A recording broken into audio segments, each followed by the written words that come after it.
Hello, everyone, and welcome to the Woman's Cave. And no, I'm not dancing today because normally I would consider myself the literary dancer, but since there's a professional, real, like celeb in the building, no, none. So since the dancing is canceled, let me tell you real quickly that Jade is not here because, yeah, she has decided for the next like almost 6 weeks that she's going to do her lone B-roll shots. Yes, in case you guys don't know what that means, look it up because I ain't explaining it. On Fridays. So that means that I now have for the next 6 weeks the show by myself. Do you see my sad face? So sad. Yeah, I do miss her though. Anyway, we have books. And I promised the celebrity person that we're gonna do this fast. So I'm gonna do this as fast as I possibly can. Oh, by the way, I'm Wilnona, and that would have been Jade. Yeah, I've introduced her. The missing person has been introduced twice, and I forgot myself. Okay, books. And I thought divorce was bad. And since Chick, you left our group, the one who loves the whole title, guess what? I don't read the whole title anymore. Ha ha! Not petty, just saying. And I thought being grown up was easy. Yeah, it ain't. And I thought I could juggle it all. Yeah, we didn't. And I thought I did my journey alone. This is Jade's favorite book. She's not here to explain why, so goodbye. And I thought he was the one we all did. But this one right there on the cover, ain't he cute? Or, you might have thought she was the one. We also had the beginning of our, oh, okay, cool. I had missed something. Wait, hold on. There we go. We also had the beginning of our new series, The Misfit Guides, a sassy sway that leaves crooked footprints. And my favorite book, The Misfit Guides, the cocktail soirees and the LBD. It's a cocktail book with poetry that gets you through life. It's a life guide. So if it works out, great, celebrate it with a drink. If it doesn't, celebrate it with a drink. Either way, you get a drink. That's a celebration. We also have And I Thought, the workbook. So you can DIY your way through our mini books to improve your life. And then we are the editors of the 25 hottest indie authors, artists, and advocates. You know what it is? I'm missing a book today. It's exactly what's going on. I forgot I had an entire pitch. Aha. And I thought I had it all figured out. Once I did this for the magazine, I was like, oh, I get it now. Yes, Hollywood. I'm adorable. Yeah, I'm going to say it about myself. So I need this script turned into a TV show. And I know you're not going to do it because you don't give writers that much power. So what can I say? We also have the docuseries, or in words that Jade hates, the reality TV show. You can check that out on Amazon.com. And you can check out everything we do on andwethought.com. You can get our books on barnesandnobles.com and Amazon.com. I'm hoping that was 2 minutes long. So wonderful guest, wonderful famous guest. Would you like to introduce yourself? You are too kind. Hello, I am Miss Yankey. I'm all the way over here in London. It's nice to be with you guys. I'm a performance poet. I co-host 2 poetry shows in the UK. One is called the Chocolate Poetry Club, and we literally give people poetry and chocolate, actual chocolate. And the other is called Mind Over Matter, and we discuss mental health using poetry and hip hop. And aside from that, my baby is Poetry Prescribes, and that's what I do. I prescribe people poetry in the form of workshops to support people's mental health and well-being. So that's what I do in a nutshell. I wouldn't go as far as famous. You're too kind. Okay, so put Miss Yankey, Yankey, into Google. EY. And then you gotta go 6 pages still. We only have 2, so I'm working on 6 anyway. Yeah. So you know the Miss Yankey thing. Most people get it confused and are like, "Oh, were you American? Like, did you choose it on purpose?" Actually, Yankey is a Ghanaian name. So my heritage is British and Ghanaian, and my tribe in Ghana is called Fanti, and Yankey is a Fanti name, which not a lot of people know unless they're Ghanaian and they meet me and they're like, "Oh, Miss Yankey, you're Ghanaian." So yeah, that's where the name comes from. You said kids, and I was like, so I assume you were the baby mama of Daddy Yankee. I'm joking. I am so joking. You're bad. Hey, you can't. No, Daddy Yankee is not the father of my children. Yeah. Anyway, I'm sorry. I'm gonna get back to real things. Yeah. You have Poetry Prescribes. Yeah. Off the wall question: do you know the emergency poet? The emergency poet. I don't know the emergency poet. No. Okay. She has an ambulance. She was just on before you. Oh my God, I do know of the emergency poet, but I don't know the emergency poet. Actually, I'm following her on Twitter. Yeah, Deborah was awesome. Yeah. The whole interview thing on me, and I got interviewed somehow at the end. I was confused about how that happened, but No, I'm not going to start interviewing you unless you want me to. no, please don't. No, Brits do such a better job of interviewing than like American reporters. American reporters. Moving on, you have poetry prescribed. So how do you feel that that's like beneficial to the soul and the mental health? Because I know when you have mental health and poetry prescribed, they work together. Yeah, they work together. Really, they work perfectly. So I guess I'll start from the beginning. So poetry prescribed really was a happy accident. I'm also a massage therapist and Reiki practitioner. So I'm big into holistic therapy. And the studios I was practicing in, a friend of mine there was like, hey, you're a poet. Please do a therapeutic poetry workshop. And I wasn't really sure what one of those looks like or how that was going to work.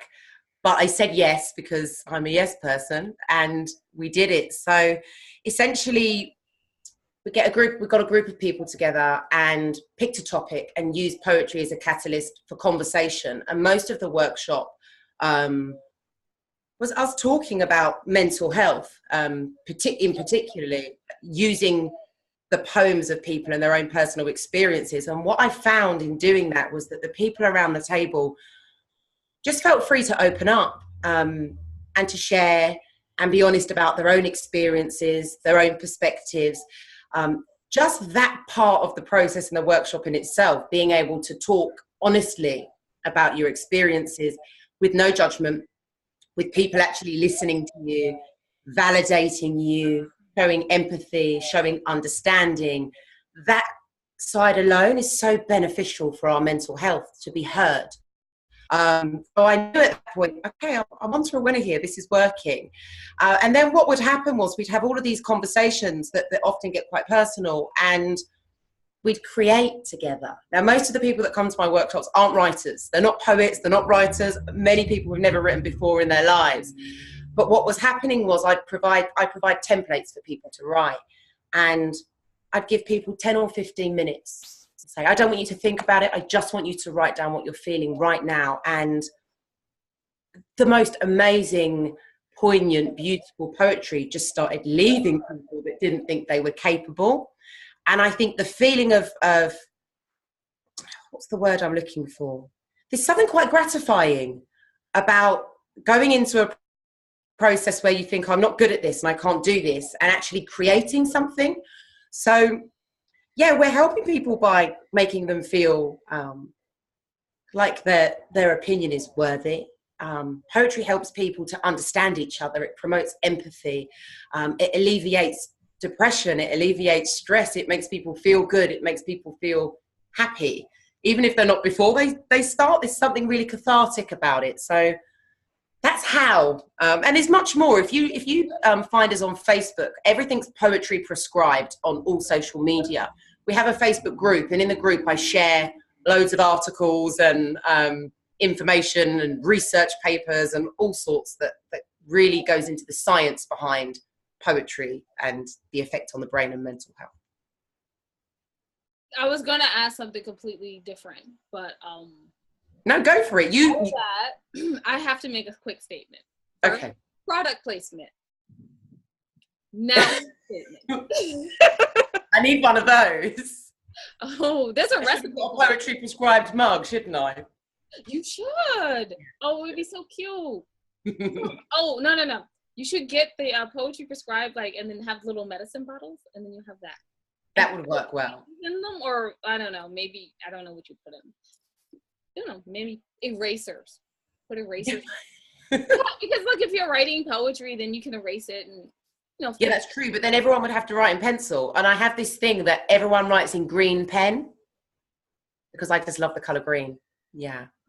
Yeah, I don't feel so narcissistic anymore. This is great. I must write in my color because I love it. Yes, I feel not narcissistic. Anyway, I was going to say that, first of all, we interview quite a few people from England, and every time that someone comes on and they're like, I have this creative thing, or I have this foundation, and then they go, let me pull out the science behind it. And I'm like, what? This science, yeah. I was like, they always refer to science. Is that just a thing? No, I'm sorry. Don't comment on that. I'm moving on. It really is a thing, though. It's a thing. It's a thing. I don't know if it's a British thing, but it's a thing. Yeah. It's very British. I went to a conference once, and they gave like every time everyone spoke, they gave the science on websites. They gave the science on emotions. I was like, you don't have to have the scientific version. The non-scientific version is we get together, we listen to some poetry, we talk about it, we create, and it feels good. Thank you. That's basically it. That's what we do. Yeah. Okay, but my actual question I was going to share an experience and give you a question. So like with our first book, the lady was prescribed to write poetry she's never written before, and the poetry that she wrote was amazing, and I put it in a book. And I remember her saying, when I was like, let's write a book, and she goes, it's not good enough for a book, it's just my emotions. Yeah. It's good enough for a book. And now she looks at it, she goes like, it's awesome, but she still sees all the problems. But anyway, so it's a beauty to have that, to have someone walk in and then have them walk out accomplished, not only in the fact that they are a little lighter because their emotions are on paper. And once they're on paper, you can look at it and go, I can deal with something. You know, you have a starting point. And then also to have them know that they are now a poet. I know. I'm actually making poets. This is what you become this. And they're like, but me? Yes, you are this now. Okay. So how does that work into your everyday life when you go to do like spoken word? So that's a really good question. I am a professional juggler, basically. I just have to make it work. So with the workshops, I do like a monthly workshop for everyone to come to, and that's always at the same time. So I can fit everything around that. And then it's just a case of managing my diary really, really well. But most of the workshops are in the daytime, and most of my poetry gigs are in the evening. So it kind of just works. And I promote the workshops at my poetry gigs. And I promote my poetry gigs at my workshops. So they kind of work really, really well together. And then I homeschool my daughters as well, just because, you know, I like life easy. But that's part of the reason that I'm doing this, because I want to let them know that you can, like, you don't have to follow like the structure, society structure. You don't have to do the 9 to 5. You don't, you know, you can create your own income with your own business. It's hard work. But I'm enjoying it. I like the challenge of it. And you were saying before about making poets. And actually, I'm getting more from watching people that I've worked with flourish and get on a stage and stand behind a microphone than I do when I go and do a gig myself. We've got one lady who's been coming to the workshops, and she writes, but she's incredibly shy, very, very shy, very anxious. Even to stand up in the workshop and share her poems, she was so nervous. And last month we did a showcase. It was a fundraiser for the victims and survivors of Grenfell. And she said, I'm going to do it. And she came and stood on stage for the first time ever. And not only did she stand on stage, she recited the most beautiful poem, and she brought audience members to tears. And knowing that I was part of that process, it's worth all the hard work. It's worth the juggling. It's, you know, it's worth the stress, you know? It is. It really, really is. Once again, I'm so sorry to come back to my experience. No, it's fine. Like the lady that I was talking about, she doesn't write anymore, but like watching her just grow in her life now, like she's like, I need a new experience and another new experience. And you go, oh wow, you wouldn't have done that before, and that's amazing. And watching people who are written with us do this and go out there, that's just amazing. I don't have as much experience as you do with that. That's just gotcha. It feels almost like motherhood, but a little more successful and a little quicker, I assume. It feels like, do you say like motherhood? Yes. Yeah. Exactly. The business is my baby. So actually that's a good analogy. It's a really good analogy. Exactly. You know, you can't leave without at least trying to like do like 3 lines from a poem, right? Oh, are you serious? I'll talk about on the spot. Okay, I'm not gonna lie. What happened was the emergency poet did it to me, so I'm doing it to you. Okay, so I have the emergency poet to thank for this, right? Let me think of a poem that I can see. The poetry that I write tends to be quite angry and political. Oh, I have one that's not so angry. Would you like me to actually give you a 2-minute poem? Go for it. Okay, let me think. Okay, so this one's called Black Scenes. I'm going to need water because you really put me on the spot here.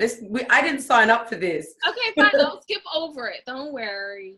No, it's fine. Let's go. So, lost in the darkness. It took a while for her to readjust her senses and accept the night. The silence was deafening. The drips of rain from the leaves to the forest floor startled her. Breath was short, eyes wide shut, spirits open. She dared not look beyond the dark. There was no point of reference, no horizon, no skyline, no sign of dawn. What she would have given for a cover of stars to wrap her in light, her fists clenched tight. She couldn't feel her feet. She was lost in a black dream. In her palm was a black seed. She was calm.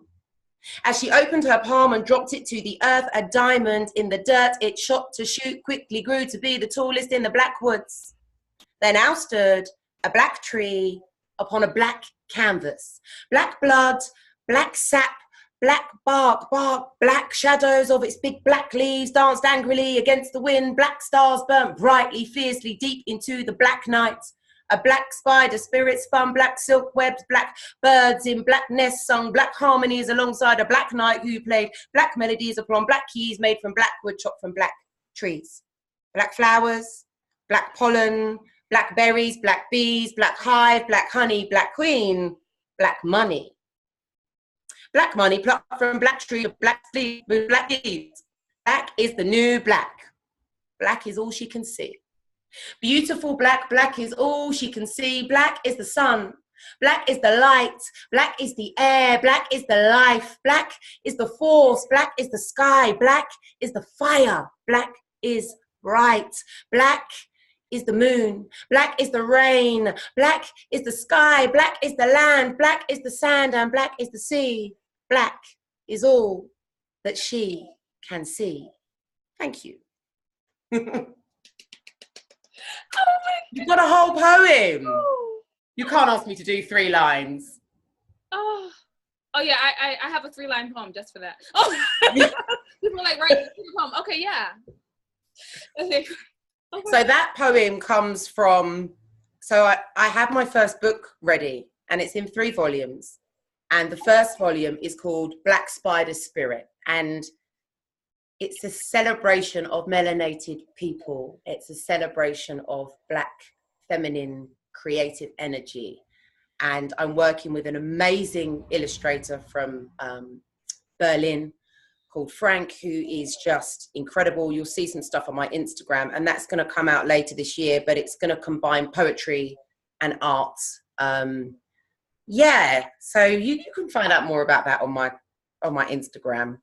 Oh, the narcissist in me has a question. Go on then. Go.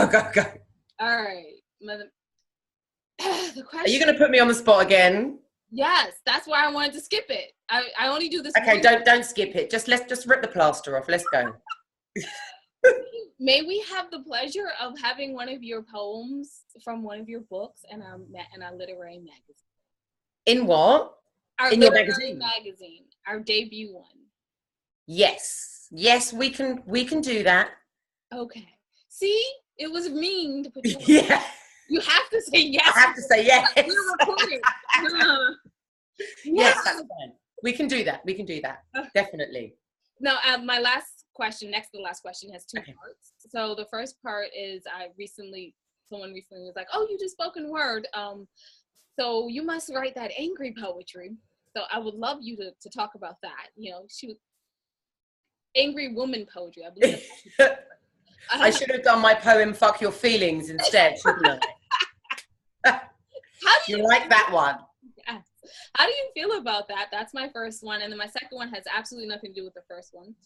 So why did you do mental health, and poetry together?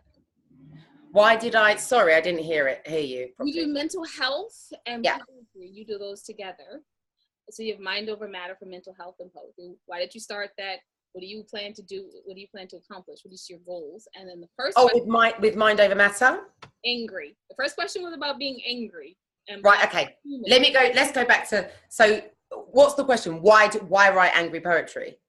Do you feel that we are angry poets? I'm a pretty happy person. The same way.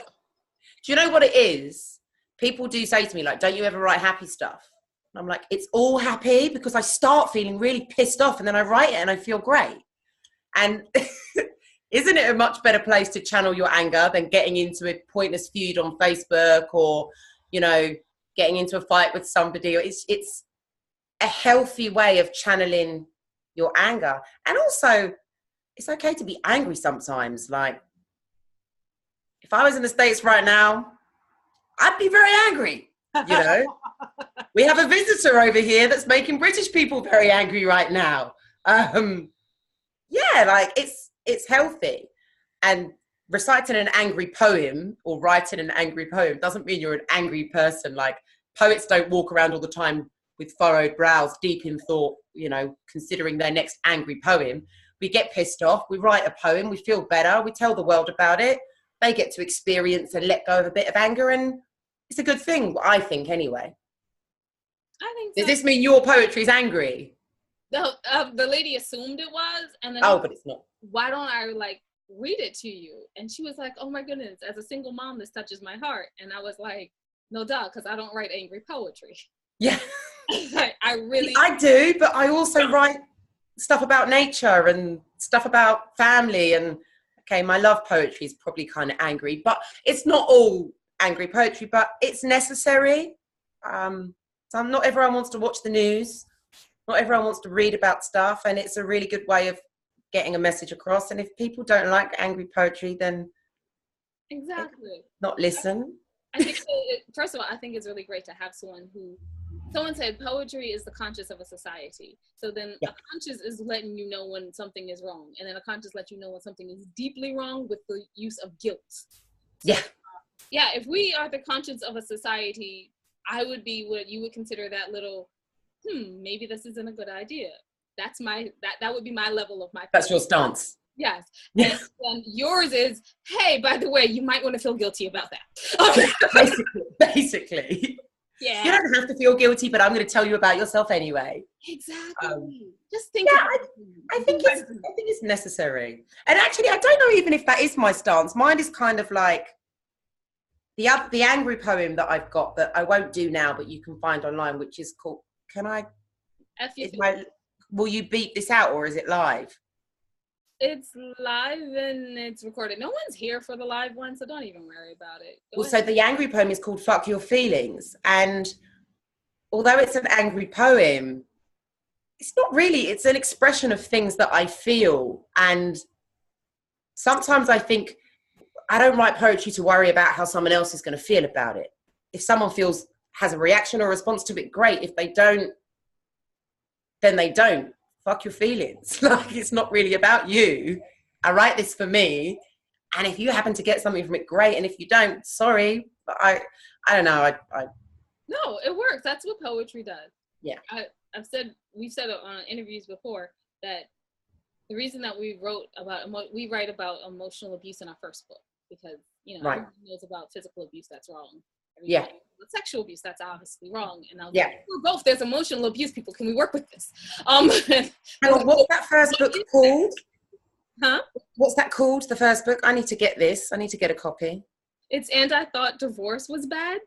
Oh, and wow. It's only about 3 poems. And it's funny because it's not about divorce. It's about women and life and grief and relationships. Yeah. Everything from, 20 to 50. We got together and we wrote. For every generation from 20 to 50 is in there. But the thing is that it's about emotional abuse in the form of poetry so that it is interpreted in your life the way that you want it to be interpreted. So when you write a poem about F your feelings, it's interpreted in your life the way it needs to be interpreted at that moment. If you're a poetry reader and you revisit it, it gets reinterpreted. Yeah. And that's the beauty of poetry. And that's the beauty of poetry. I agree. Why it's a conscience, because each conscience affects a person differently. We are moving on to Mind Over Matter, since I have mentioned about the charity that I did not. We also support charities from that emotional. Yeah. Okay.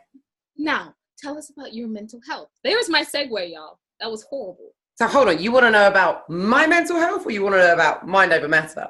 Mind Over Matter. No, please don't tell me about your mental health. It's in pretty good check these days, to be fair. Are we having a live therapy session? No, Mind Over Matter was the brainchild of our event partner, a guy called Fisky, who, after 20 years of alcohol abuse and addiction, decided, I'm bored of this, I need to get clean. And that was his therapy, and that was his way of getting clean, basically. He created this event that's a platform for people to come and do open mic, poetry or music, but also we have feature acts at each show that come and are willing to talk about their own experiences of mental health as well as performing. And we pick a charity or a project every month, and all the money that we make goes to a project. So I started working with Mind Over Matter because it just worked. They really liked what we were doing with Poetry Prescribed. I was already co-hosting the Chocolate Poetry Club, and I'd been to a couple, and he'd said, "Oh, do you want to co-host like Mind Over Matter and do the open mic here?" I was like, okay, I'll do that. And it just worked. So I'm involved in the show in that aspect, but also I encourage people from my workshops, if they want a safe and secure space to go and share their poetry, then there's a platform that I know is a really safe space for them to come. And even if they feel nervous, they will feel very well supported. So a lot of people that come to the workshops then will come through to Mind Over Matter and perform the poetry they've created. So it just works. And it's an environment where people can discuss mental health, but it's not therapy. It's not clinical. It's real. It's real people, real stories, and people can make connections, and hopefully, well, we know they benefit from it because they tell us they do. So we're hoping to grow Mind Over Matter to the stage where we have services that we can offer to people for free. So we're applying for funding, which is not easy. It's an arduous task, but we're doing it. And the idea is that we will have clinical services, so psychologists and counsellors, therapists and the like, and also some holistic therapists that people can come to us and say, I need help with an addiction, or I've been depressed for however long, or I'm suicidal, whatever it is. And we can say, hey, we've got someone that you can go to, because over here getting help for mental health problems is not so easy. So we're trying to create a community that makes it easy for people to talk, and hopefully in the long run, easy for people to find help. Yeah. Okay. 4 things I'm going to say. 1, I have an entire poem running through my head right now. While you were talking, I wrote it from start to finish. This is very nice. Thank you for that. You're welcome. I was like, the importance of mental health and finding words within the soup of emotions. Yes. I'd like you to send this to me at a later date, please. I'm going to have to write it as soon as I get off of here. Yeah. Otherwise, it's just going to be like, forever gone. Number 2, dang it, now, see, I'm holding the poem. Now I can't hold the points, too. You should have bought a notepad. I should. Through the interview. Oh, my goodness. But that's so rude. I've done it once, like, okay, let me write that question down. And people are like, what are you doing? And I'm like, I'm being unprofessional. Pay attention to your answer. It's fine. Creative license, you know. So, you know. Number 2, I was going to make a joke about my flask before you started, and then you were like, the person who started this was with alcoholism. But yeah, what's in there? Right. I'm also teetotal. See, now I feel even worse. Shouldn't even brought it up. All right, moving on. We're just going to scrap that whole section. We're done. What is your next? Feel free to have a drink. It's fine. No, I'm not touching it now. Thanks. Back up. There we go. Yeah. Oh, okay. when is your next thing? And my narcissist wants to know, can I come? Well, if you can fly over here, you're welcome. I will be here in 2 weeks. I will be there for almost. You'll be in the UK in 2 weeks? Oh, what date's that? My short-term memory's not great. Sometime in July, like near the end of July, 23rd, 4th. Okay, so actually, how long are you here for? Till August the 19th. Okay, brilliant. So you can come to a lot of shows. We've got Chocolate Poetry Club on the 26th, which you're welcome to come, experience some poetry, come and perform some poetry. We'd love you to get on the open mic and have some chocolate. And then on the 1st of August is Mind Over Matter. It's our first birthday. So you'd be very welcome to come. And that's going to be, the lineup is incredible. Yes, I'm not coming, but thanks. Are you really not coming? Were you winding me up? My friend, my co-author was like, you know, the guys in Scotland are cute, and so I have arrangements to be in Scotland. So you're not coming to London? I am coming to London, yeah. Oh, so you can come to the show then? I can come to the show. It's just, do I want to come to the show or meet hot Scottish guys? Are they actually hot? Or what? No, but you're not going to meet Scottish guys in London. Well, you might. No, I have a chance to go to Scotland in August the 1st. On August the 1st. Oh, that's okay. We have a show on the 26th. All right. You go back on the 19th, right? Yeah. I have a workshop on August the 11th in London. So maybe you could even come to a workshop. I'll send you a calendar full of stuff. So when you're here, I'm sorry, we got distracted again. I want to hear. Who's hot Scottish guy?